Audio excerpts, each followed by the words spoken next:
Hello, good morning, students. How are you all?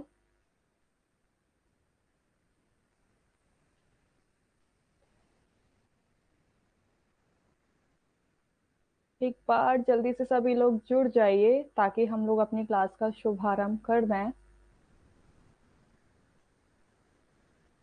ठीक है।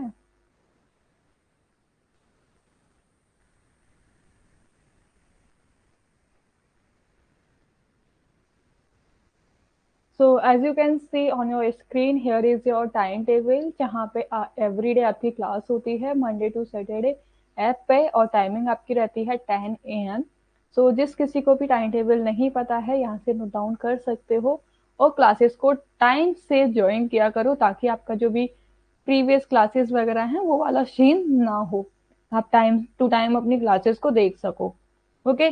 सो आज की हमारी जो क्लास रहने वाली है वो है हमारी स्पेस प्लानिंग पे, जहाँ पे हम देखेंगे it is a one of the most important element in your interior design and you can say in your home planning and all. ठीक है। सो आज हम ये करने वाले हैं।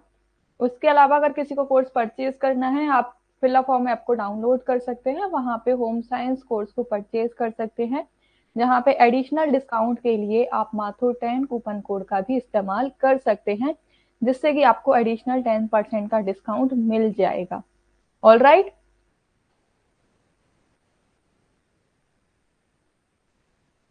आज बाकी के स्टूडेंट्स कहाँ रह गए हैं भाई? चलो 1-2 मिनट का वेट करते हैं ताकि वो लोग ज्वाइन कर लें।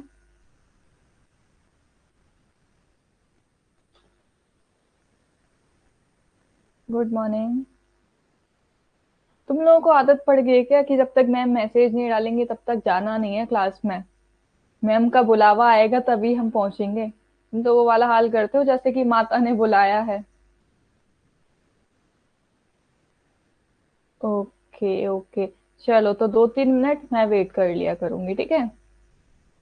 मुझे पता नहीं था ये। सच में आप तो वही वाला हिसाब करते हो। चलो बुलावा आया है, माता ने बुलाया है।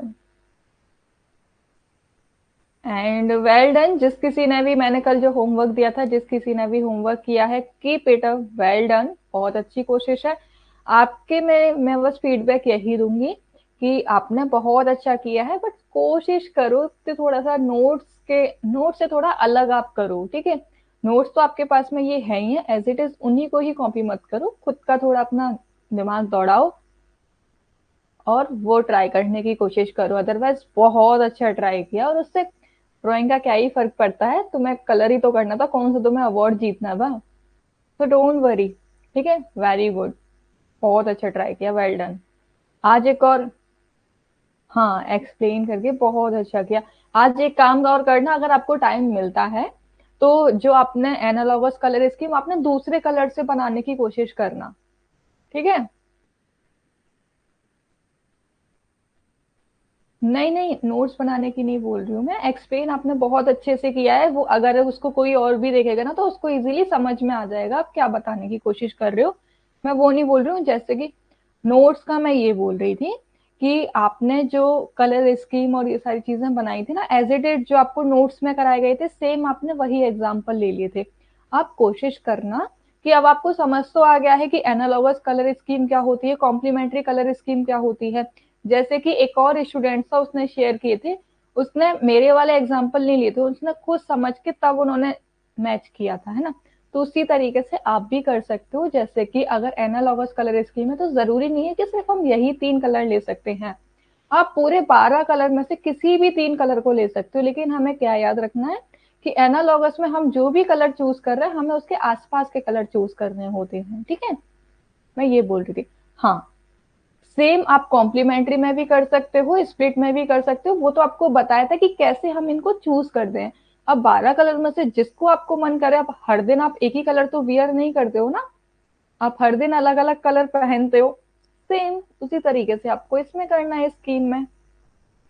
अगर कोई आपके पास में पर्सन आ जाए और उसके पास में 12 कमरे हों, और वो कहे मुझे 12 कमरों में ना अलग अलग तरीके की कलर स्कीम चाहिए, अलग अलग तरीके की जो वॉल्स पे उन पे कलर चाहिए, तो आप हर किसी को वो सेम तो नहीं भेज दोगे ना, हर किसी को अलग अलग दोगे, क्योंकि उनकी प्रेफरेंस अलग अलग है।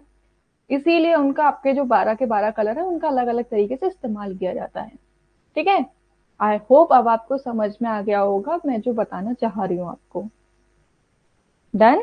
अदरवाइज कोशिश बहुत अच्छी थी, जिसने नहीं किया मुझे शेयर, मेरा कोई नुकसान नहीं है, नुकसान आप ही लोगों का है, क्योंकि मेहनत आप लोगों को करनी है। जिसने किया है बहुत अच्छी बात, वेरी गुड। तो चलो हम मूव करते हैं अपनी आज की क्लास पे। आज की क्लास का टॉपिक हमारा है स्पेस प्लानिंग, जहाँ पे अब हम देखेंगे कि हमने देखो स्पेस तो पढ़ लिया था कि स्पेस वो होता है कि हमारा कितना एम्प्टी स्पेस है और कितना फुल स्पेस है, यानी कि कितना हमारा भरा हुआ एरिया और कितना हमारा खाली एरिया है। ठीक है, एम्प्टी स्पेस होता है उसको हम लोग नेगेटिव स्पेस कहते हैं, और जो फुल स्पेस होता है उसको हम लोग पॉजिटिव स्पेस कहते हैं। हाँ, आया ना समझ में। जब आप पता है किसी भी चीज को खुद करते हो ना, प्रैक्टिकली करते हो, तो आपको बहुत अच्छे से समझ आता है। देखो एक और एग्जांपल देती हूँ मैं इस चीज का आपको, कि क्या होता है कि आप लोग जैसे मेकअप आप सीख रहे हो कहीं पे, आपने सीख लिया कि कौन कौन से स्टेप होते हैं, सबसे पहले आपको क्या स्टेप फॉलो करना है, and after that you have to apply this step. ठीक है, आपको स्टेप सारे पता है कि कब कहाँ कैसे स्टेप करना। अब आप ये तो नहीं करोगे ना कि फर्स्ट स्टेप को फोर्थ स्टेप पे करोगे, फिफ्थ स्टेप को फर्स्ट स्टेप पे करोगे, वो चीज तो नहीं करोगे ना। आपने सीख लिया कि पहला स्टेप ये है, सेकंड स्टेप ये, थर्ड फोर्थ फिफ्थ आपके ये स्टेप्स होते हैं। अब आप सीख के क्या करोगे, जब तक आप उसको किसी के ऊपर अप्लाई नहीं करोगे, एक्चुअल में तो आपको मेकअप किसी क्लाइंट पे करना है ना, तो आपने सीख लिया, अब उसके बाद में तभी तो आपको पता चलेगा कि आपने कितने अच्छे तरीके से सीखा है, जब आप उसको अप्लाई करोगे। सेम आपकी स्टडी है, आपने मुझसे समझ लिया कि ये चीजें ऐसे होती हैं, ऐसे होती हैं, ऐसे होती हैं, ये कॉन्सेप्ट आपके सारे क्लियर हो गए। लेकिन क्लियर तो तभी होंगे ना जब आप उनको एक्चुअल में खुद से पढ़ोगे, उनको प्रैक्टिकल उतारोगे। बस वही चीज है, प्रैक्टिकल करने से चीजें बहुत जल्दी समझ में आती है, इसीलिए आपको होमवर्क देती हूँ मैं, और कोई रीजन नहीं है। ये आपके सोशल मीडिया प्लेटफॉर्म है, आप इनको ज्वाइन कर सकते हो, जहाँ पे आपको रिगार्डिंग यूजीसी नेट अपडेट मिलती रहती है। और होम साइंस यूजीसी नेट करके आपका टेलीग्राम चैनल है, आप इसको ज्वाइन कर सकते हो। यहाँ पे आपको कोई भी क्वेरी एंड ऑल होता है वो आप शेयर कर सकते हो। ठीक है, स्पेस प्लानिंग आज हम लोग पढ़ लेते हैं। कौन कौन है पहले तो ये बता दो मुझे क्लास में, मुझे खुद से नाम बोलने पड़े उससे पहले कि खुद ही बता दो कौन कौन है क्लास में, क्योंकि अगर मैंने बोला फिर आप कहोगे कि मैम हम तो कुछ बोल ही नहीं रहे थे, आपने हमारा नाम ले दिया। और कौन है? शर्म आती है क्या तुम्हें बोलने में? अपनी क्लास में आए हो यार, किसी और की क्लास में नहीं है। अपनी क्लास में आने में बोलने में क्या शर्म।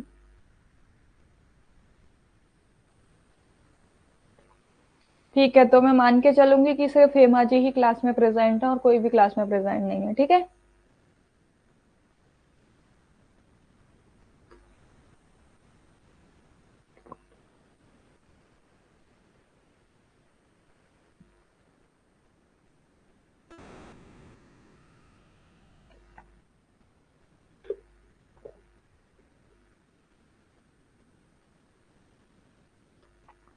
कल क्लास में बाकी के स्टूडेंट्स भी थे, पर उनमें से दे डिसअपॉइंट मी, उन्होंने काफी डिसअपॉइंट किया है मुझे। Anyways, let's continue our today class.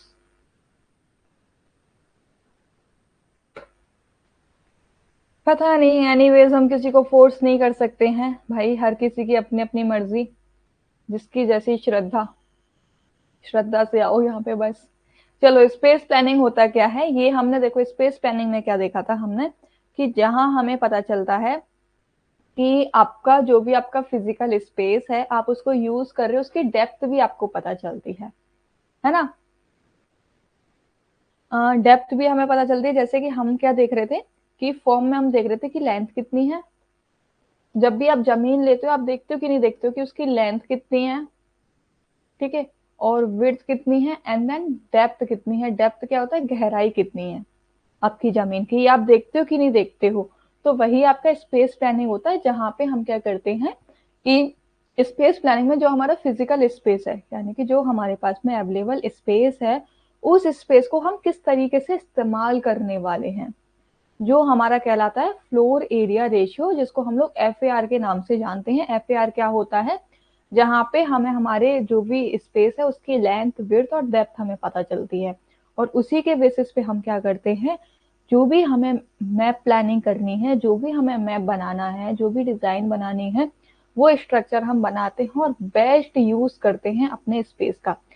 For example, मैंने आपको बताया था कि हमारे पास में इतनी जमीन अवेलेबल है, ठीक है। अब ये हमें पता है कि ये मान के चलो 12 इंच है, ये आपकी 32 इंच है, ठीक है, और इसकी गहराई आप मान के चल सकते हो 8 इंच है। रैंडमली ऐसे ही ले लिया है, बट ये एग्जैक्ट रेशियो नहीं है, ठीक है। तो अब यहाँ पे मेरा फ्लोर एरिया रेशियो क्या है कि इतना है। अब यहाँ मुझे पता है कि मेरे पास में इतना ही अवेलेबल स्पेस है। अब मैं ये तो नहीं करूंगी ना कि कारपेट में ले आई 13 इंच का,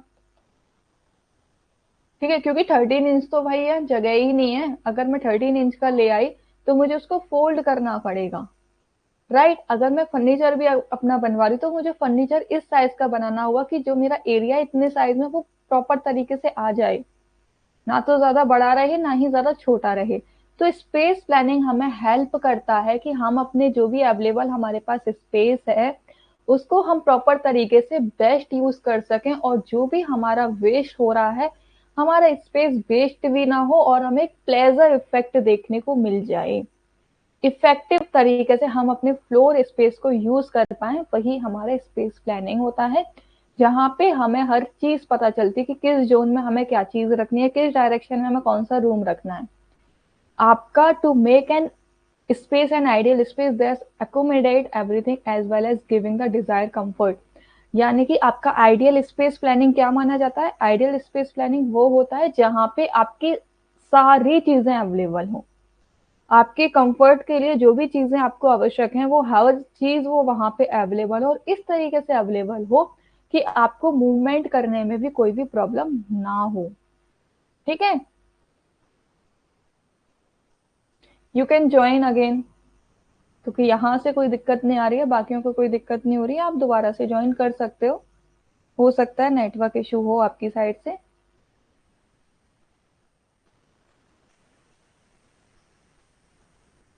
ठीक है, तो स्पेस प्लानिंग में आपका क्या होता है कि हमारे पास में अब जितना भी ये पूरा एरिया ना, अब यहाँ पे हमें रूम्स भी बनाने हैं, किचन भी बनानी है, ड्राइंग रूम भी बनाना है, ठीक है, एंड बाथरूम भी बनाना है, एंड ओपन स्पेस भी हमें छोड़ना है। तो ये हमारा कहलाएगा best use of floor, best use of space, जहाँ पे हमने हर चीज अपनी डिजायर की भी रखी है और हमने अपना कंफर्ट भी देखा है, साथ के साथ हमने ये भी देखा है कि हमारा जो मूवमेंट है वो इजीली हो जाए सब जगहों पे, हमें कंजेस्टेड एरिया ना लगे। आपने कई बार देखा होगा ना कि कुछ लोगों के पास में जगह तो काफी सारी होती है, लेकिन वो इस तरीके से बनवाते हैं आपको एकदम घुटन घुटन फील होती, कहते हैं फिर आप कहते हो इतनी सारी जगह पड़ी हुई थी, खाली यहाँ पे ये कुछ बनवा देते, इतना इकट्ठा इतना सारा बनवाने की क्या जरूरत थी। होता है कि नहीं होता है? बहुत सारे लोगों को नक्शा बनाना नहीं आता, कुछ लोग छोटी सी जगह में इतना अच्छा यूज कर लेते हैं, आप फिर कहते हो कि अरे इसके पास तो जगह इतनी कम है लेकिन देखो इसने कितने अच्छे से इसको मेंटेन करके रखा है। आपको एक और बेस्ट एग्जांपल देती हूँ। आपने, आई डोंट नो, आपने हॉस्टल रूम्स देखे हैं या नहीं देखे हैं। हॉस्टल्स में अगर आप कभी जाओ ना तो हॉस्टल रूम क्या है, सबके सेम होते हैं, किसी का भी ये नहीं कि छोटा है बड़ा है, हर किसी का सेम साइज का हॉस्टल रूम होता है ना। बस फर्क ये हो जाता है कि अगर आपके बड़े रूम होंगे तो वो एक दूसरी बिल्डिंग में होंगे, लेकिन हर विंग में आपके सेम साइज के रूम्स अवेलेबल होते हैं। अब वहां आपने देखा होगा कि रूम जो अवेलेबल होते हैं हर पर्सन अपने हिसाब से उसको ऑर्गेनाइज करता है, क्योंकि सबको आपका सेम एरिया दिया गया है, इक्वल एरिया प्रोवाइड किया गया हर किसी को, लेकिन हर कोई इस स्पेस को कुछ अलग तरीके से यूज करता है। किसी की कोई कोई यूज करता है कि उसने दो बेड हैं तो एक बेड यहाँ डाल दिया, एक बेड यहाँ डाल दिया, यहाँ पे आपका डोर है ना, तो वो क्या है बीच में उन्होंने ये पूरी खाली स्पेस छोड़ दिया जहां से क्या है कि वो इजीली अपना काम कर सकते हैं। या फिर कोई क्या कर सकता है, सेम रूम है उनके पास में, उन्होंने ये लिया, उन्होंने एक बेड यहाँ मिलाया, एक बेड उन्होंने यहाँ मिलाया। अब उनके पास इतना खाली एरिया उनको मिल गया, ठीक है। वहीं तीसरे की अगर हम बात करें तो एक ने ऐसे लिया, एक ने अपना बेड जो है वो इस तरीके से डाल दिया और एक ने अपना बेड इस तरीके से डाल दिया, तो उसको इतना सारा वो पूरा खाली स्पेस मिल गया। एरिया सेम है लेकिन हर किसी ने अलग अलग तरीके से ऑर्गेनाइज किया है कि नहीं किया है। तो यहाँ पे यही बात कही जा रही है कि आप अपने स्पेस को किस तरीके से प्लान कर रहे हो, किस तरीके से बेहतर तरीके से उसका उपयोग कर रहे हो, ठीक है। अगर आप इस वाले रूम को देखोगे ना, तो यहाँ पे सिर्फ आपको इतना ओपन स्पेस मिलेगा, सिर्फ इतना, ठीक है। यहाँ पे आपकी एलमेराज आ गई, आप मान के चलो। अब अगर आप इसको देखोगे तो यहाँ पे देखो ये वाली इसकी एलमेरा है, यहाँ एलमेरा आ गई, बाकी इसको इतना सारा इसको ओपन स्पेस मिल गया। और इसमें तो इसको इतनी पूरी जगह ही मिल गई स्पेस में, काफी सारा एरिया इतना मिल गया इसको, है ना। अगर ये चाहे तो इतने पूरे एरिया को ये कवर कर सकता है, देखो, है ना। तो वही चीज होती है आपकी स्पेस प्लानिंग, कि आप कितने इफेक्टिव तरीके से अपने फ्लोर एरिया का इस्तेमाल कर रहे हो, वही आपका स्पेस प्लानिंग होता है। यानी कि आपकी सारी जरूरतें भी पूरी हो जाए और आप वो देखने में भी सुंदर लगे और साथ ही साथ आपके काम भी इजीली हो सके, ठीक है। देखो, अब जो मैं मूवमेंट की बात कर रही हूँ कि आपका मूवमेंट होता है, तो ये जो सर्कुलर पैटर्न होता है, तो इसमें क्या होता है कि जो भी पर्सन है वो किस प्रकार से मूव कर रहा है। अब जो मूवमेंट होता है ना स्पेस प्लानिंग में, ये कॉम्प्लेक्स प्रोसेस होता है, क्योंकि आपको उसके लिए खाली जगह चाहिए, खाली जगह नहीं होगी तो आप प्रॉपर तरीके से मूव नहीं कर पाओगे। कई बार आपने देखा होगा, फ्लैट्स आपने देखे होंगे, तो फ्लैट्स में आपने देखा होगा कि एक या फ्लैट यहाँ बना हुआ है, एक फ्लैट सामने बना हुआ है, सामने ये पतला सा कॉरिडोर है बस, तो उसका एक रूम यहाँ बना हुआ है, उसका एक रूम यहाँ बना हुआ है, तो क्या है दोनों आपस में टकराएंगे कि नहीं टकराएंगे, डेफिनेटली टकराएंगे। तो यहाँ पे ये मूवमेंट इनका प्रभावित करता है। अब जो मूवमेंट करते हो ना, ये देखो दो तरीके से होता है, एक होता है वर्टिकल और एक होता है हॉरिजॉन्टल। अब यहाँ पे वर्टिकल मूवमेंट नाम से क्लियर हो रहा है कि आपको ऊपर की साइड चलना है, ठीक है। ध्यान रखो, वर्टिकल मूवमेंट में क्या है कि आपको, आप वर्टिकल यही तो होता है खड़ा हुआ, इसको तो आप हॉरिजॉन्टल कहोगे ना, ये हॉरिजॉन्टल है and this is your vertical, ठीक है। तो वर्टिकल में ऑब्वियसली बात है कि अब आपकी जो बिल्डिंग है, तो अब आप दीवारों पे तो चलोगे नहीं, वरना आपको लोग भूत समझेंगे, वरना कहेंगे अरे इसके पास तो जरूर कोई सुपर पावर है, ये दीवारों पे चल रहा है ना। तो वो चीज तो आप करोगे नहीं भाई, ये चीज तो सिर्फ मूवीज में आप देख सकते हो, रियल लाइफ में आपको देखने को नहीं मिलती है। रियल लाइफ में बस आप एक सीन में देखते हो, जब आप क्या करते हो, जब चोरी छुपे आपको अपने रूम में जाना होता है, घर वालों से आप देर को नाइट में बहुत लेट आए हो, और आपको पता है कि अगर आपने मेन गेट से एंट्री ली तो फिर आपको पापा दिखने वाले हैं सामने या फिर मम्मी दिखने वाली है, जो आपको बहुत ज्यादा डांटेंगी, वो सवाल करेंगे इतनी लेट नाइट कहाँ से आ रहे हो, कहाँ गए थे, किससे मिलने गए थे, है ना। तो आपको पता है भाई कि आपके जो पीछे है, पीछे वाली साइड है, वहां पे पाइप लगा हुआ, उससे चढ़ के आप जा सकते हो, तब तो आप इसका सहारा ले सकते हो, ठीक है। लेकिन अब हम हर दिन तो ये नहीं करेंगे ना, ऐसे करेंगे तो हमारी कमर ही एक दिन टूट जाएगी, हमारे पैर ही ना टूट जाए, हाथ पैर ही ना टूट जाए।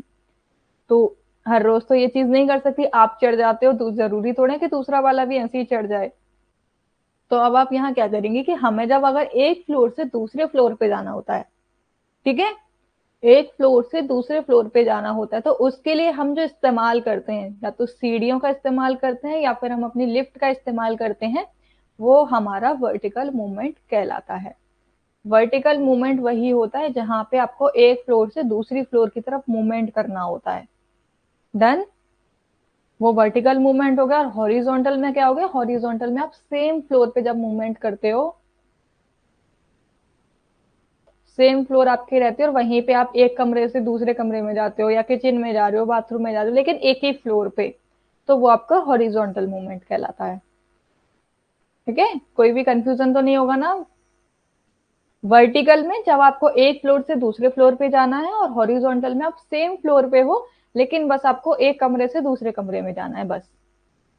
जो आप अपने घर में मूवमेंट करते हो ना, यानी कि छत पे नहीं जा रहे हो, आप ऊपर नहीं जा रहे हो, नीचे ही नीचे हो, ठीक है, अपने ही फ्लोर पे अपने ही एरिया में, तो वो आपका हॉरिजॉन्टल मूवमेंट कहलाएगा। तो फिर आपके बेटा नेटवर्क इश्यू होगा, क्योंकि यहाँ से तो एकदम सब कुछ ठीक है। और वर्टिकल जब होता है जब आपको दूसरे फ्लोर पे जाना होता है, और जाने के लिए यानी कि आप एक जगह से दूसरी जगह जाने के लिए जब आप सीढ़ियों का इस्तेमाल करते हो या फिर लिफ्ट का इस्तेमाल करते हो, तो वो आपका वर्टिकल मूवमेंट कहलाता है। ठीक है। और जहां पे आप जाने के लिए किसी भी चीज का इस्तेमाल नहीं करते हो, अपनी 11 नंबर की गाड़ी का इस्तेमाल करते हो, अपने पैरों का इस्तेमाल करते हो, वो आपकी हॉरिजॉन्टल मूवमेंट कहलाता है। डन। और इसमें कुछ स्पेशल कंडीशन भी होती है। स्पेशल कंडीशन जैसे कि अगर कोई पर्सन डिसेबल है तो वो व्हील चेयर से मूव कर रहा है, तो उसको ऊपर जाने के लिए भी मूवमेंट करना होता है, तो ये उनके लिए कुछ स्पेशल कंडीशन बनाई जाती है। Okay, I hope is it clear to you all. अब देखो यहाँ पे ना हम स्पेस प्लानिंग में कुछ बातों का ध्यान रखते हैं, कुछ चीजें हैं जो इफेक्ट डालती हैं। जैसे कि एस्पेक्ट में आपका आ गया कि arrangement of doors and window in the external walls of a building, यानी कि आपकी जो डोर्स एंड विंडोज होते हैं वो क्या करते हैं, आपके घर में एक तो रोशनी लाने का काम करते हैं, दूसरा बाहर के शोर को रोकते हैं, गंदगी को अंदर आने से रोकते हैं, है ना। यही काम तो करते हैं। तो अब यहाँ पे क्या होता है कि ये आपको एक कंफर्ट प्रोवाइड करते हैं, गुड एनवायरनमेंट देते हैं और हाइजीन को मेंटेन करके रखते हैं।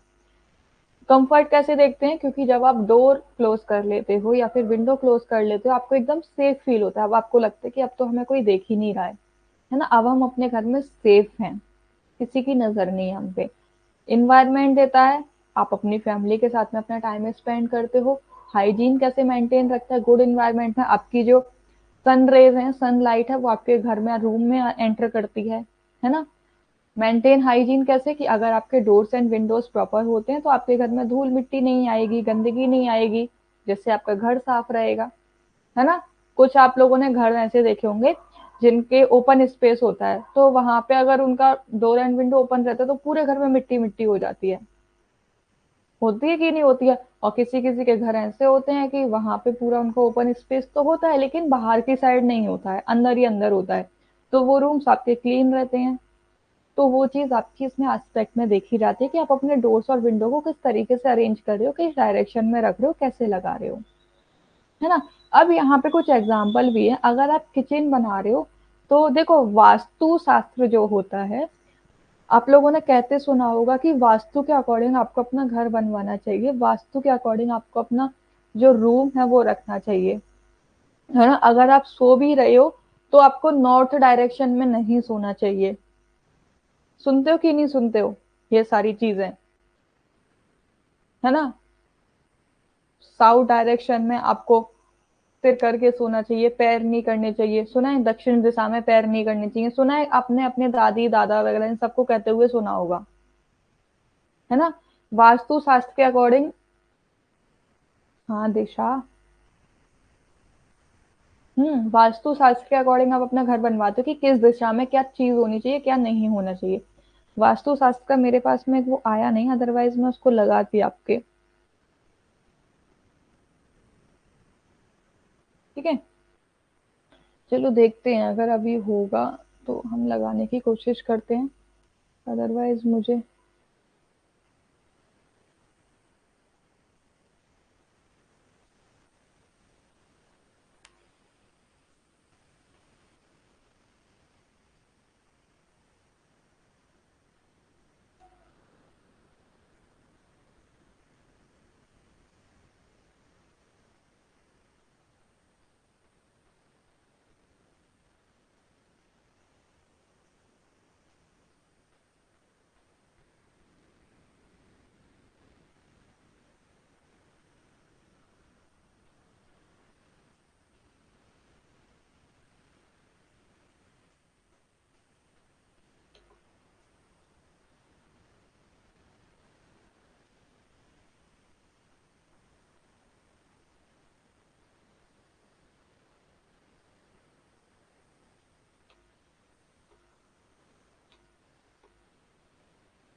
लो चलो देखो, यही हूँ भाई, कहीं नहीं गायब हुई मैं। अब देखो, यहाँ पे अब आपकी चीजें दी गई हैं कि वास्तु शास्त्र के अकॉर्डिंग होनी चाहिए, आपको डायरेक्शन का ध्यान रखना चाहिए, उसके अकॉर्डिंग आपको चीजें रखनी चाहिए। तो यहाँ पे जो किचन का जो डायरेक्शन बोला गया है ना, किचन को आपको ज्यादातर ईस्ट एस्पेक्ट में रखनी चाहिए, यानी कि पूर्व दिशा में रखना चाहिए। ठीक है। और डाइनिंग जो है उसको साउथ एस्पेक्ट में, यानी कि साउथ दिशा में। लिविंग रूम को आपको साउथ या फिर साउथ ईस्ट में आप रख सकते हो। बेडरूम को आपको साउथ वेस्ट या फिर वेस्ट डायरेक्शन में रखना चाहिए। देखो यहाँ पे कहीं भी नॉर्थ नहीं दिया गया। रीडिंग रूम या फिर क्लासरूम को आप नॉर्थ डायरेक्शन में रख सकते हो। ये कुछ आपके एस्पेक्ट होते हैं जिससे कि आप अपना इजीली, आपको पता भी रहता है कि आपके कितने रूम्स हैं, तो आपके पास में जो भी स्पेस है ना, तो अब स्पेस है, अब आपको पता है कि किस चीज को कहाँ पे आपको रखना है। तो इससे क्या होगा। हाँ जी बेटा, क्लास चल रही है। आई डोंट नो आपको क्यों प्रॉब्लम हो रही है आज। ठीक है, तो अब आपको जैसे पता है कि किचन को आपको ईस्ट एस्पेक्ट में रखना है। ठीक है। देखो ये है आपका नॉर्थ, साउथ, वेस्ट और ईस्ट। अब आपको पता है किचन आपकी ईस्ट में जाएगी, तो आपने यहाँ पे किचन बना दी। ठीक, अब आपको पता है डाइनिंग रूम जो है वो साउथ में जाएगा, तो आप मालूम है कि किचन के आसपास ही आपकी डाइनिंग रूम होना चाहिए, तो आपने डाइनिंग रूम को आपने यहाँ रख दिया। लिविंग रूम साउथ ईस्ट या फिर आप साउथ वेस्ट में भी रख सकते हो। तो आपने लिविंग रूम भी आपका यहाँ आएगा। ओके, तो हम साउथ में ही रख देते हैं, हम यहाँ पे आपका लिविंग रूम बना देते हैं। ठीक है। अब बेडरूम है वो साउथ वेस्ट या फिर वेस्ट में आप रख सकते हो। यहाँ हमने अपने बेडरूम कर दिए, और यहीं इसी के बगल में हमने अपना वो कर दिया, रीडिंग रूम या फिर क्लासरूम हमने कर दिया। तो ये देखो हमारा ये इतना हमारा स्पेस ओपन हमारे पास बच गया। तो ये क्या हमें प्लानिंग करने में इजीनेस हुई कि नहीं हुई। सेम इस तरीके से देखो आपका ये चीज रहती है कि हम साउथ डायरेक्शन में ना ज्यादातर अपने बाथरूम एंड ऑल ये चीज रखते हैं। हमने भी देखा था कि क्लासरूम रीडिंग रूम जो होना चाहिए वो नॉर्थ में होना चाहिए, तो यहाँ देखो चिल्ड्रन रूम आपका नॉर्थ में रखा गया है।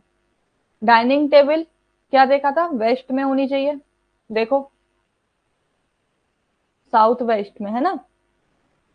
तो ये देखो साउथ वेस्ट में ही है। गेस्ट रूम भी आपका क्या है, साउथ वेस्ट में होना चाहिए, वो चीज यहाँ आपकी रख दी।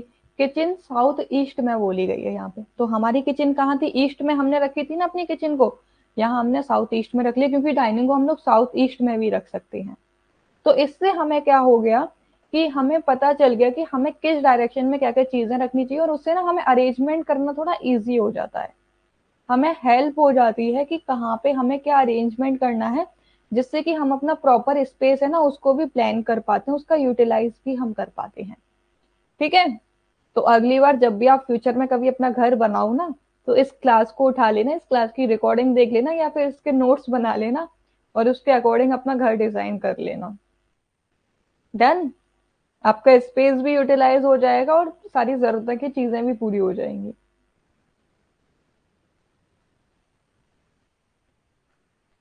ओके। अब देखो सेकंड जो आपका कंपोनेंट रहता है ना, वो क्या रहता है, प्रोस्पेक्ट। प्रोस्पेक्ट में क्या होता है कि आपका जो घर है बनने के बाद में कैसा नजर आएगा। अगर बाहर से कोई भी पर्सन आपके घर को देखेगा, तो सबसे पहला इंप्रेशन क्या पड़ेगा, क्या कहेगा वो, अरे यार इसका घर तो बहुत सुंदर है। या फिर ये कहेगा, या फिर आपने कुछ घर ऐसे देखे होंगे जो बाहर से तो एकदम खराब होता है और अंदर जाके देखो तो आपको लगता है अरे वाह, ये क्या बना दिया है। होता है कि नहीं होता है। तो आपके घर का सामने वाले पर्सन पे क्या इम्पैक्ट पड़ रहा है, वो कैसा इंप्रेशन लेके जा रहा है आपके घर को देख के, वो आपका प्रोस्पेक्ट कहलाता है। जहाँ पे क्या होता है कि आप हर चीज इंक्लूड करते हो, नेचर, डिस्पोजिशन, डोर्स, विंडोज, आप ये सारी चीजें बनाते हो। आप इसमें सिंपली आप मैप को इंक्लूड कर सकते हो। मैप में आपको देखते हो ना कि आपका मैप बना दिया जाता है, और फिर उसको देख के आप कहते हो कि आपको 3D एलिवेशन, आपको जो भी आर्किटेक्चर है वो बना के देता है कि आपका घर है वो बनने के बाद में इस तरीके से नजर आएगा। तो आप कहते हो कि नहीं, कहते हो अरे वाह ये तो बहुत अच्छा नजर आएगा। तो वही सब चीजें यहाँ पे बताई जाती हैं। वो आपको बताता है कि इस एरिया में आपके प्राइवेसी रूम आ जाएंगे, इस एरिया में आपके लिविंग रूम आ जाएंगे, इस एरिया में आपका गेम्स रूम आ जाएगा। तो वो सब चीजें आपको जो बताई जाती है वो आपका प्रोस्पेक्ट कहलाता है। प्रोस्पेक्ट यार नॉर्मली आप लोगों ने देखा भी होगा, हर किसी चीज का जहाँ पे हर चीज इंक्लूड होती है कि कब कहाँ क्या चीज आएगी, वो आपका प्रोस्पेक्ट कहलाता है। ठीक है। यहाँ पे आपकी प्राइवेसी का भी काफी ज्यादा ध्यान रखा जाता है कि आपका एक रूम इस तरीके से डिजाइन किया जाता है कि वो दूसरे रूम से अटैच तो रहे लेकिन वहां पे प्राइवेसी भी बनी रहे। ऐसा ना हो कि एक रूम का शोर दूसरे रूम में जा रहा है, वो चीज नहीं होनी चाहिए। ठीक है। और ऐसा भी नहीं होना चाहिए कि आपने अपना घर तो बनवा लिया और पड़ोसियों की आवाज आपके कमरे में आ रही है, तो अब आप पड़ोसियों को तो जाके बोलोगे नहीं भाई कि धीरे बात करो। पड़ोसी क्या कह देंगे कि अरे हम अपने घर में बात कर रहे हैं, तुम्हारे घर में बात कर रहे हैं, हम अपने घर में कैसे भी रहे, हमारी मर्जी, तुम कौन होते हो हमें रोकने वाले। कहेंगे कि नहीं कहेंगे, लड़ने के लिए आ जाएंगे। तो वही चीज कही गई है यहाँ पे कि आप अपना जब भी घर डिजाइन करो तो ऐसे करना चाहिए कि आपकी प्राइवेसी मेंटेन रहे और आपकी वजह से किसी दूसरे को भी प्रॉब्लम ना हो, है ना।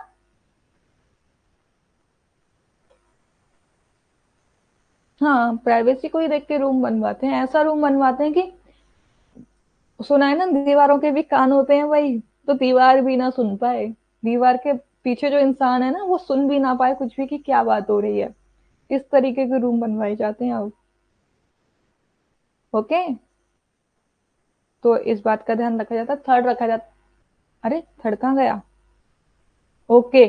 चलो मैंने यहाँ दोनों मिक्स कर दिए। प्रोस्पेक्ट में आपका होता है कि आप अपनी विंडो एंड आपका जो घर है वो बाहर से देखने में कैसा लगेगा। फोर्थ होता है आपका प्राइवेसी, यानी कि आप अपना घर जो बनवाओ वहां पे आपको मेंटेन करके रखना होता है कि आप प्राइवेसी भी आपकी मेंटेन रहे, इस तरीके से आपको अपना घर बनवाना चाहिए। ठीक है। फिर फोर्थ होता है आपका ग्रुपिंग। ग्रुपिंग में क्या होता है, यहाँ पे हम देखते हैं कि आपके जितने भी रूम हैं वो उन रूम्स कहाँ कहाँ पे आप रख रहे हो। ऐसा तो नहीं है भाई एक रूम आपने यहाँ रख दिया, एक रूम आपने इस कोने में डाल दिया, एक रूम इस कोने में डाल दिया। तो आप उनकी ग्रुपिंग किस तरीके से कर रहे हो। जैसे कि आपने कई बार देखा होगा जो रेजिडेंशियल बिल्डिंग जो होती है वहां पे किचन के पास में ही हम लोग डाइनिंग एरिया रखना प्रेफर करते हैं। क्यों, क्योंकि डाइनिंग एरिया में बैठ के क्या है लोग खाना खाते हैं, किचन में खाना पकता है तो वहां से सर्व करना इजी हो जाता है। अब ये तो नहीं है ना कि किचन हमारे भाई इस डायरेक्शन में है और हमारे डाइनिंग रूम इस डायरेक्शन में बना दिया, तो आप यहाँ तक खाना लेके जाओगे तो एक तो टाइम बहुत लगेगा। ठीक है। दूसरा हो सकता है कि खाना ठंडा हो जाए। तीसरा हो सकता है कि बीच में ही अगर कुछ गिर गया तो क्या करोगे आप, है ना। और इतनी देर में आपकी गैस जल रही है, गैस में अगर खाना आपका जल गया तो इसीलिए जहां आपकी किचन होती है वहीं पे आपका डाइनिंग रूम भी दिया जाता है, डाइनिंग एरिया भी दिया जाता है, जिससे कि आपको कोई प्रॉब्लम ना हो। इस तरीके से ग्रुपिंग की जाती है। ग्रुपिंग का मतलब होता है कि अप्रोप्रिएट जगह पे उसको रखना। ठीक है। ये नहीं है कि आपने किचन यहाँ रखी, डाइनिंग रूम यहाँ रख दिया और आपका पूरा ये एरिया है, एंट्रेंस डोर आपका यहाँ पे और आप अपना जो गेस्ट रूम है वो आप यहाँ पे रख रहे हो एकदम लास्ट में। तो अब जो भी गेस्ट आएंगे वो आपके पूरे घर को देखते हुए चले जाएंगे, तब जाके वो लास्ट में बैठेंगे रूम में। तो इस तरीके से भी ग्रुपिंग नहीं करनी चाहिए, ग्रुपिंग आपकी सुटेबल करनी चाहिए। और जो भी टॉयलेट्स एंड बाथरूम होते हैं उनको किचन के पास में नहीं होना चाहिए, अवॉइड करना चाहिए। क्यों, क्योंकि किचन में आपका एक अच्छा प्लेस माना जाता है जहां पे आप खुशियों को बटोरते हो। ठीक है। वो एकदम हाइजीन क्लीन रहती है। और बाथरूम एंड ऑल जो क्या है वहां पे आप अपने हाइजीन का ध्यान रखते हो। तो इसीलिए कभी भी टॉयलेट्स बाथरूम और किचन साथ में नहीं होने चाहिए, वो अलग अलग होने चाहिए। ठीक है। थोड़ा डिस्टेंस पे होने चाहिए। ठीक है। डन। मजा आ रहा है पढ़ने में, क्योंकि अब आप अपने घर के ही बारे में सीख रहे हो। तो इन फ्यूचर अगर कभी भी आपका कोई भी आर्किटेक्चर हो वो अगर आपके लिए मैप डिजाइन करता है, अपने घर का नक्शा बनाता है, तो आप समझ सकते हो, आप उसको आपको समझ में आएगा कि हाँ उसने कौन सी चीज कहाँ रखी है और किस हिसाब से रखी है। आपको कुछ भी ठीक नहीं लगेगा तो आप उसको सजेशन दे सकते हो कि भैया ये ऐसे नहीं ऐसे आप कर सकते हो इसको, है ना। कितनी अच्छी नॉलेज आपको मिल रही है यहाँ से। आप अपने घर का भी देख सकते हो, क्योंकि घर का डायरेक्शन तो सबको पता है, आप देख सकते हो कि आपका घर कितना अप्रोप्रिएट बना हुआ है, कि कहाँ क्या कमी है उसमें, वहां पे भी आप अप्लाई करके देख सकते हो। ओके।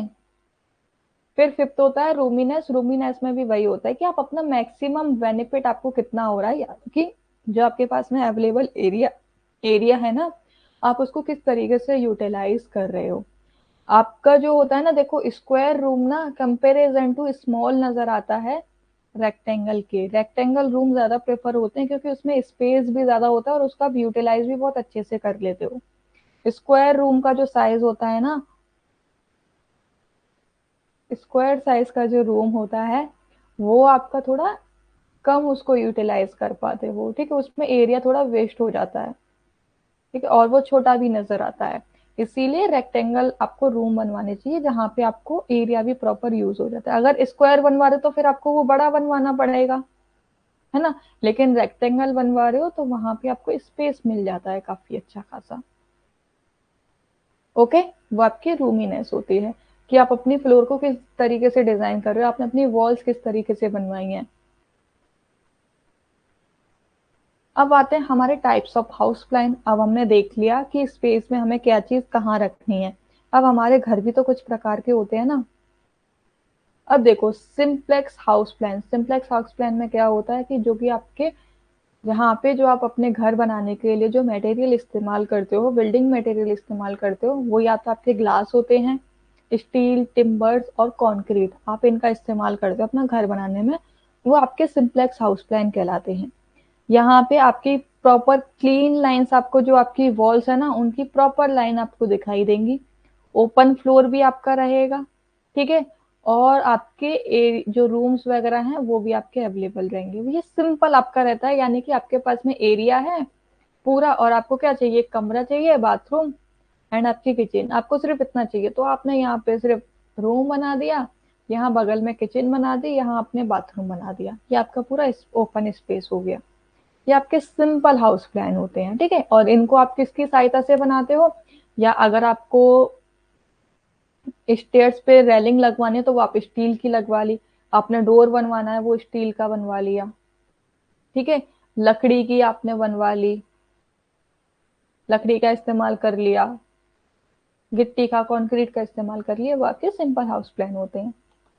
फिर आता है आपका traditional house plan. Traditional house plan में क्या होता है, जो आप लोगों ने देखा होगा कि जो पुराने टाइम में जो आपके घर बने होते थे, कितने ऊंचे ऊंचे मकान बने होते थे, मिट्टी का इस्तेमाल किया जाता था घर बनाने के लिए, ईंटों के मकान बने होते थे, फिर उसके ऊपर क्या है, लीपा किया जाता था, यानी कि आपका क्या है, या तो आप मिट्टी से उसको कर देते थे, है ना, एक क्रिएटिव, या फिर अपनी क्या है, पहले के टाइम में कोई भी पेंट नहीं हुआ करता था, आपने सुना होगा गेरू, है ना, और एक सफेदी, यानी कि रेड और व्हाइट कलर का जो होता था, आप उससे अपने पूरे घर को डिजाइन करते थे। हाँ, ये गर्मियों में काफी ज्यादा ठंडे रहते थे, इस तरीके से उनको बनाया जाता था। और ना यहाँ पे आपने देखा होगा, आप केरल वगैरह साइड भी आप जाना, तो वहां पे जो घर बने हुए हैं ना, तो जो एंट्रेंस है ना वहां पे इस तरीके से पोर्च दिया जाता था, ताकि आप वहां पे इवनिंग की टी एंजॉय कर सको, इवनिंग टी एंजॉय कर सको, या फिर मॉर्निंग में आप बैठ के वहां अखबार पढ़ सको। इतना, जैसे आपका ये घर है ना, तो यहाँ पे घर पे ये जो इतना स्पेस जो है ये खाली छोड़ा जाता था, ये आपका गेट है, और गेट पहले बहुत छोटे छोटे होते थे, बड़े नहीं होते थे, बहुत छोटे छोटे होते थे। और यहाँ पे ये आपका पोर्च बनवा दिया, तो आप बारिश में बैठ के मजे ले रहे हो बारिश के, चाय पकौड़े खा रहे हो मस्त, है ना, सुबह सुबह बैठ के यहाँ पे सुबह की हवा का आनंद ले रहे हो। तो ट्रेडिशनल हाउस इस तरीके से बने होते थे। अगर आप राजस्थान वगैरह साइड भी जाओगे तो अभी भी आपने वहां देखा होगा कि अभी भी आपको राजस्थानी लिविंग आपको देखने को मिल जाएगा। वहां पे अभी भी आपको घर ऐसे देखने को मिल जाएंगे कि जो आपको पुराने टाइम की याद दिला देंगे। तो वो आपके ट्रेडिशनल हाउस प्लान में आते हैं। ये थोड़ा ओल्ड फैशन हाउस प्लान होते हैं, लेकिन यहाँ पे मॉडर्न आर्किटेक्ट का आजकल इस्तेमाल होने लगा है क्रिएटिविटी के लिए, इनोवेशन के लिए, लेकिन जो उनका बेस जो रहता है वो पुराना ही रहता है, ठीक है। तो ये होते हैं आपके ट्रेडिशनल हाउस प्लान, जहाँ पे आप अपनी परंपरा को नहीं भूलते हो।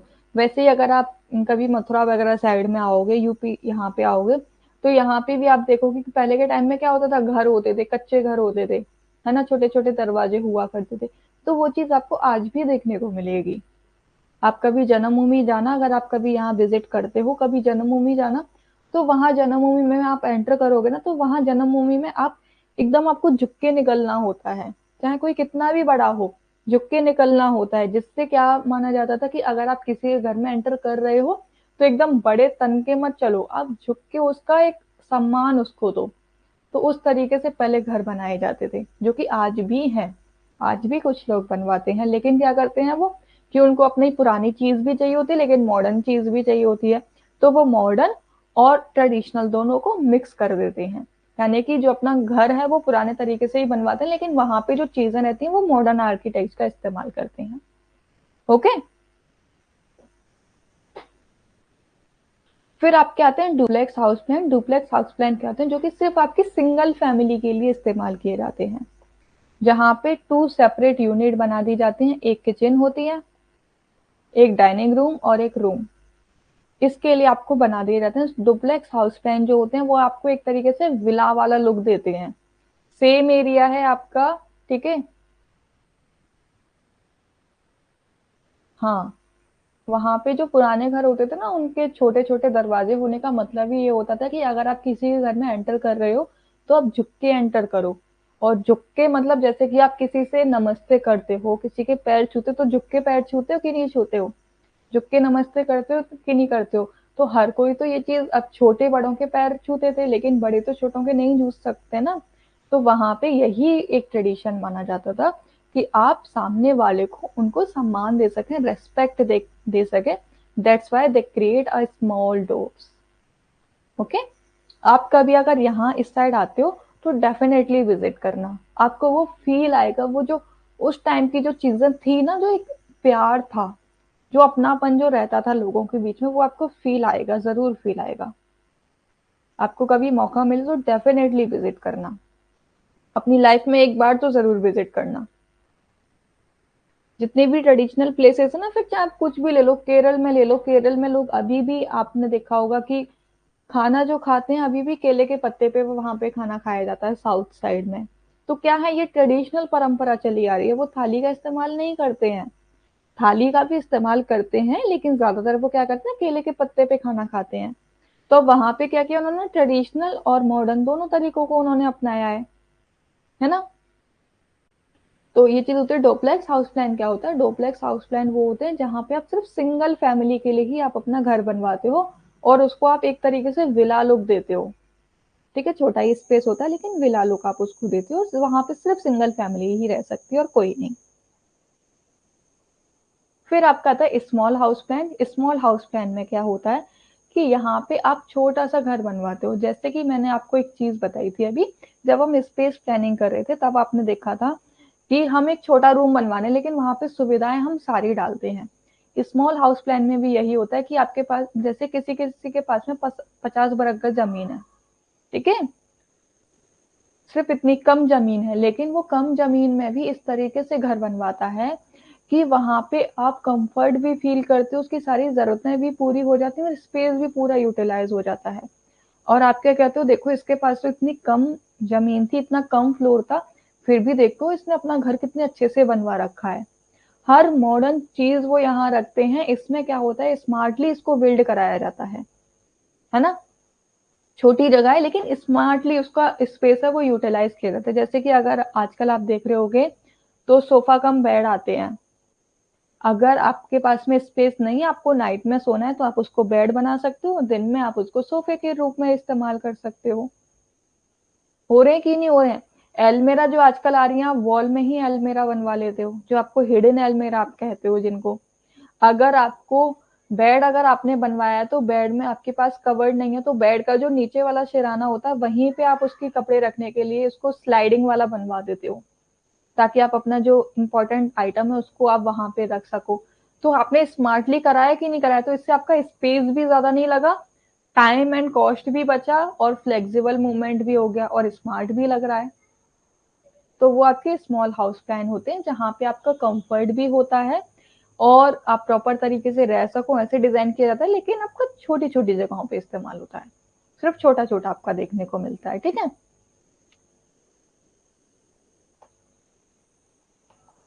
फिर आता है आपका bungalow bungalow house plan. Bungalow house plan में क्या होता है कि यहाँ पे आप लग्जरी फील लेते हो, एक प्रॉपर खूब, यानी कि अभी तक जो छोटे छोटे आप रूम्स बनवा रहे थे, यहाँ पे आप प्रॉपर इस्तेमाल करते हो अपने स्पेस का। खूब बड़ा सा रूम होगा, उस रूम में अटैच बाथरूम भी होगा आपका, ठीक है।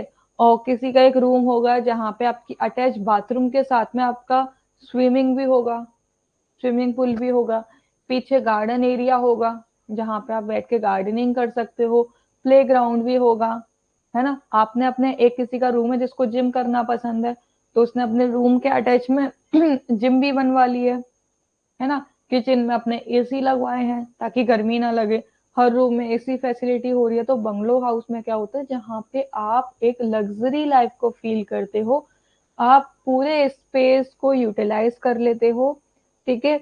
जहाँ पे आपको ये वाला फील नहीं आता है कि आपका ये घर छोटा है, आप कहते हो अरे बाप रे ये कितना बड़ा घर है। होता है कि नहीं होता है? हाँ, सिटी में ज्यादा देखने को मिलते हैं, ठीक है। यहाँ पे ओपन एरिया काफी ज्यादा होता है। यहाँ पे जो किचन होती है वो ओपन स्पेस किचन होती हैं, मॉड्यूलर किचन जिसको आप बोलते हो, एक पूरे कमरे के बराबर किचन होती है, इतनी बड़ी किचन होती है यहाँ पे, है ना। बाथरूम अरेंज किया जाता है ताकि आप उसको इजीली एक्सेसिबिलिटी हो जाए, मीन्स के रूम के साथ ही आपका बाथरूम अटैच कर दिया जाता है। अदरवाइज आप अपने घर में देखोगे तो क्या होगा, हम जैसे घर में तो क्या है भाई कि पूरे घर एक ही बाथरूम का इस्तेमाल कर रहे हैं, लेकिन यहाँ पे क्या हो रहा है, एक रूम के लिए एक ही बाथरूम है भाई, हर किसी का अपना खुद का पर्सनल बाथरूम है। तो ये चीज क्या होती है बंगलों में, जहाँ पे आप लग्जरी लाइफ को एंजॉय करते हो। ओके।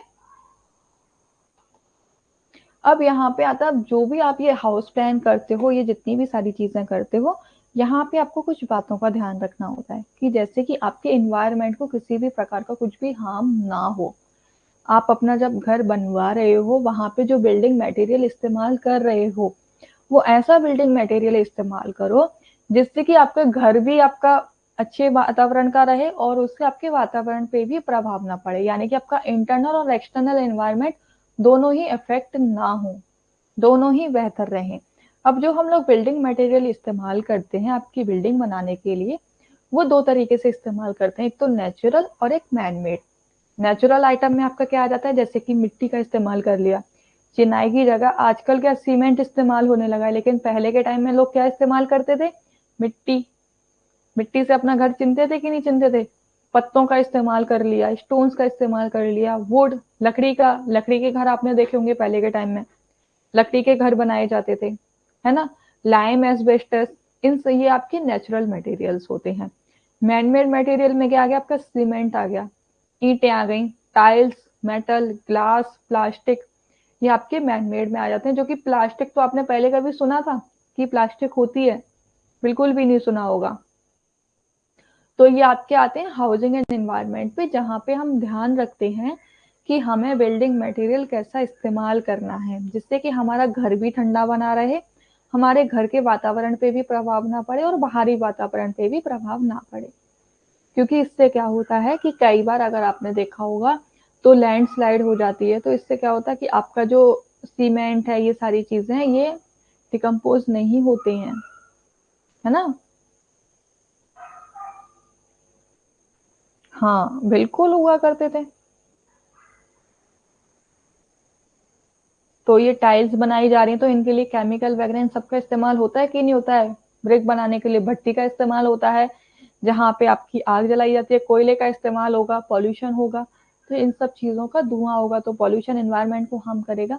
तो इन सब चीजों को ध्यान रखा जाता है कि जब भी आप घर बनवाओ तो वातावरण को ध्यान में रख के बनवाना चाहिए, ठीक है।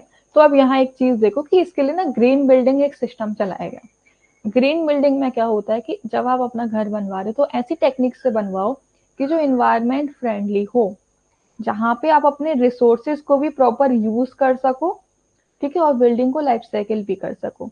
मतलब क्या हुआ यहाँ पे कि यहाँ पे हम इस बात का ध्यान में रखते हैं कि जो हमने घर बनवाया है, हमें घर बनवाते टाइम में हमें ऐसा ना हो कि हमें चार चार एसी की जरूरत पड़ रही है।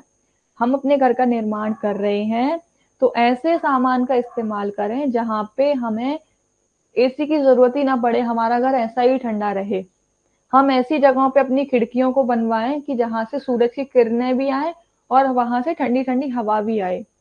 जैसे कि आप अपने रूम्स में ना छोटी सी विंडो, पहले के टाइम में छोटे छोटे विंडो हुआ करते थे, इतने छोटे छोटे, जिसको शायद आई गेस आप लोग रोशनदान कहते थे, है ना। तो ये क्या करते थे कि ये आपके रूम में लाइट को देने का काम करते थे, है ना, और इससे प्रॉपर वेंटिलेशन भी रहता था, और प्रॉपर वेंटिलेशन रहता था तो आपका घर ठंडा रहता था।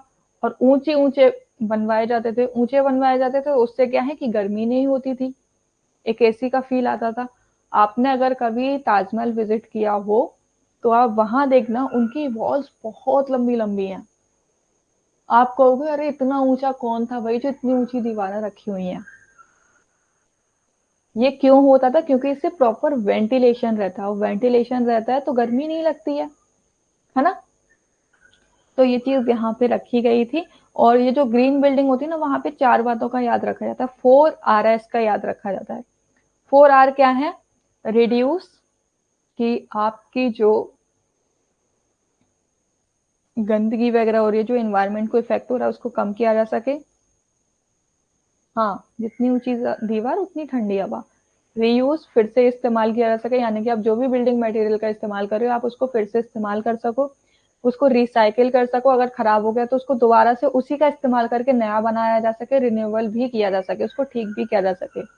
ये आपकी ग्रीन बिल्डिंग की कैटेगरी में आती है। ठीक है। अब देखो यहाँ पे green sustainability of green building, यहाँ क्या याद रखा जाता है कि एनर्जी एफिशिएंट हो, ऊर्जा भी प्रॉपर इस्तेमाल हो, लैंड को भी प्रॉपर तरीके से इस्तेमाल हो, वाटर एफिशिएंट हो, ये नहीं कि आप बहुत सारा पानी इस्तेमाल किए जा रहे हो, वो चीज भी नहीं होनी चाहिए। कंफर्ट भी हो, वेस्ट मैनेजमेंट प्रॉपर तरीके से हो, डिजाइन भी प्रॉपर हो, रिसोर्सेज का भी आप प्रॉपर तरीके से इस्तेमाल कर पाओ। ठीक है। और ग्रीन हाउस गैसेस जो होती हैं उनको आप रिडक्शन कर सको। उनको कैसे रिडक्शन कर सकते हो? अपने घर में आप ट्रीज लगा सकते हो, पेड़ लगा सकते हो। हाँ, ऐसा ही होता है बेटा। आपकी जितनी ज्यादा हाइट होगी तो ना वेंटिलेशन ज्यादा रहता है और उतना ही ठंडा रहता है। ये चीज होती है, सही है ये चीज, गलत नहीं है। आपने कभी देखा होगा, अब छोटा सा लॉजिक है यार ये, अगर आप देखो पूरा एकदम बड़ा मुंह करके अगर आप इस तरीके से अगर आप फूक करते हो तो वो गर्म हवा आती है ना। आप छोटे से अगर इस तरीके से अगर आप हवा निकालते हो अपने मुंह से तो क्या है, एकदम ठंडी हवा आपको महसूस होती है। होता है कि नहीं होता है? तो ये लॉजिक होते हैं कुछ। ठीक है। तो ग्रीन सस्टेनेबिलिटी में क्या, हमें अगर ग्रीन हाउस गैसेस को रिड्यूस करना है तो हमें उसके लिए अपने पेड़ पौधे, ये सारी वातावरण अपना अच्छा रखना होगा, है ना। आपको इंडोर एनवायरनमेंट को इम्प्रूव करना होगा। इंडोर एनवायरनमेंट आप कैसे इम्प्रूव कर सकते हो? जरूर आपके घर अपना ऐसे बनाओ कि वहां पे जो विंडोज एंड डोर्स है उनका प्रॉपर यूटिलाइजेशन हो सके, है ना। और ऐसा होना चाहिए कि ऐसी जरूरत नहीं पड़ रही है भाई, गर्मियों में आपको 4 4 AC लगाने की जरूरत पड़ रही है। अब आप इतने सारे एसी लगाओगे तो आपकी बिजली भी ज्यादा जाएगी और इन्वायरमेंट पे भी इफेक्ट पड़ेगा। पड़ेगा कि नहीं पड़ेगा? ठीक है। तो energy generating and distributing efficiency, और घर ऐसा बनवाओ कि दिन के समय में आपको लाइट जलाने की आवश्यकता ही ना पड़े, सूर्य की किरणों से ही काम चल जाए, है ना।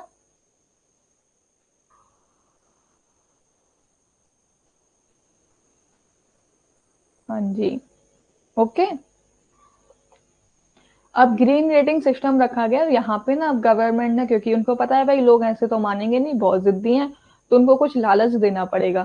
तो उसके लिए ना थोड़ा लालच दिया गया। लालच क्या दिया गया कि अब जिस किसी के भी हाउसेज हैं वो ग्रीन बिल्डिंग की कैटेगरी में आ रहे हैं तो उनको कुछ अवार्ड दिया जाएगा, सर्टिफिकेट दिया जाएगा। तो अब ये कैसे टेस्ट करेंगे हम? तो उसके लिए आपका ग्रीन रेटिंग सिस्टम रखा गया, जहाँ पे जो इवेल्युएट करता है कि आपकी जो बिल्डिंग की जो परफॉर्मेंस है उसका प्रभाव इन्वायरमेंट पे कितना पड़ रहा है। ठीक है। अब ये कैसे टेस्ट किया गया? इसके लिए ना कुछ ऑर्गेनाइजेशन थी, जैसे कि कुछ कंपोनेंट ध्यान में रखे गए। एनर्जी एफिशिएंट, यानी कि वो कितनी एनर्जी जनरेट कर रहा है, कितना गर्म रहता है, कितना ठंडा रहता है, और कैसी उसमें लाइटनिंग व्यवस्था है, इन सब बातों को ध्यान रखा गया। तो सिविल कंपोनेंट, इलेक्ट्रिकल कंपोनेंट और स्पेशल टेक्निक, इन 3 कैटेगरी में इसको कैटेगराइज कर दिया। सिविल कंपोनेंट में क्या आ जाता है आपका कि आपका इको फ्रेंडली, यानी कि आपने अपनी बिल्डिंग में मटेरियल कैसा इस्तेमाल किया है। जब आपने अपना घर बनवाया था तो बिल्डिंग मटेरियल आपने क्या इस्तेमाल किया था? ट्रिपल ग्लेज विंडो का आप इस्तेमाल कर सकते हो, जो कि आपके घर में ज्यादा हीट प्रोड्यूस नहीं होने देता है। ठीक है। और आप ऐसी शॉर्ट जो मैं विंडो बता रही थी ना, ये जो शॉर्ट विंडो है, आप इनका इस्तेमाल कर सकते हो। इससे क्या होता है कि आपके घर में रोशनी आएगी और गंदगी नहीं आएगी। ओके, और ये क्या है, आपके घर में यूवी रेज जो होती है उनको ब्लॉक कर देगा, लेकिन आपको लाइट जरूर प्रोवाइड करेगा, है ना। आप स्टील और टाइल्स का यूज कर सकते हो, रिसाइकिल मेटल जैसे कि एल्यूमिनियम का इस्तेमाल कर सकते हो, इसको रिसाइकिल भी आप बाद में कर सकते हो।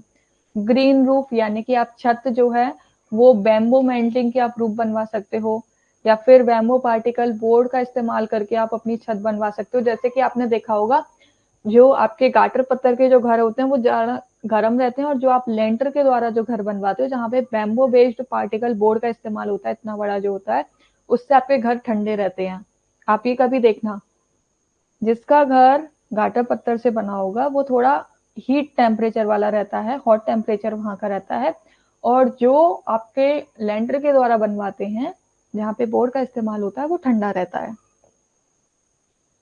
फिर आप क्या आते हैं इलेक्ट्रिकल कंपोनेंट। इलेक्ट्रिकल कंपोनेंट में आप एनर्जी सेविंग कितना कर रहे हो, आप कितनी लाइट जला रहे हो, कैसा वेंटिलेशन है, एसी सिस्टम है वो प्रॉपर है कि नहीं। एसी सिस्टम से यहाँ पे मतलब होता है कि आपका वेंटिलेशन, यानी कि आपको ज्यादा एसी की आवश्यकता ही ना पड़े, आपने अपना घर ही ऐसे बनवाया है कि वो ठंडा रहता है, एसी की वहां जरूरत ही नहीं होती है, सिर्फ आप एक पंखा चलाओ उसी से आपका काम चल जाएगा। और क्या है दूसरी चीज, पहले के टाइम में आपने देखा होगा वो पीले वाले बल्ब आते थे कि नहीं आते थे, तो वो बहुत ज्यादा इलेक्ट्रिसिटी लेते थे, बहुत ज्यादा लाइट लेते थे वो। लेकिन आज के टाइम में क्या हो गया, आप दिन के समय नेचुरल लाइट का इस्तेमाल करो। क्या जरूरत है आपको दिन के समय लाइट जलाने की, आप अपने घर का निर्माण ही इस तरीके से करवाओ, दरवाजे खिड़की ऐसे डायरेक्शन में रखवाओ कि जहां से प्रॉपर रोशनी आए, है ना।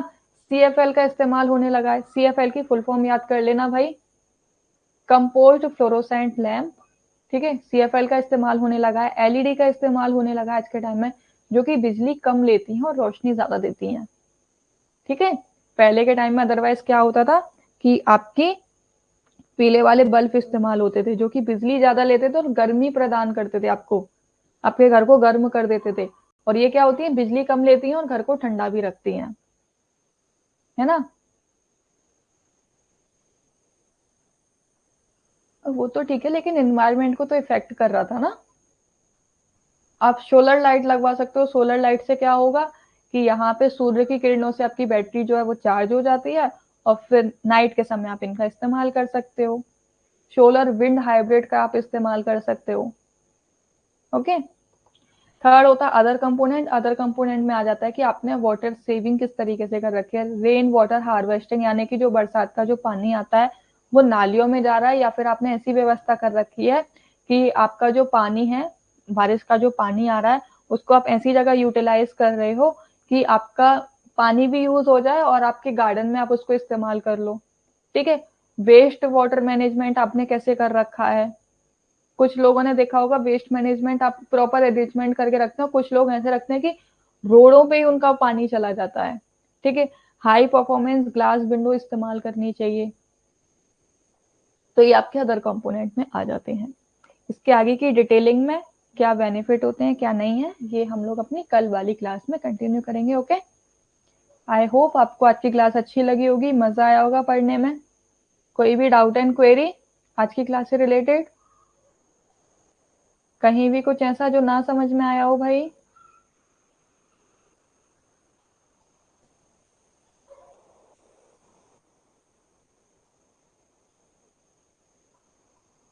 Okay, bye bye everyone, take care yourself. ठीक है, और होमवर्क कर लेना। अगर कभी मैं होमवर्क नहीं देती ना तो आप अपनी साइड से कर लिया करो। ओके, कल मिलते हैं, टाइम से आ जाना। Bye bye.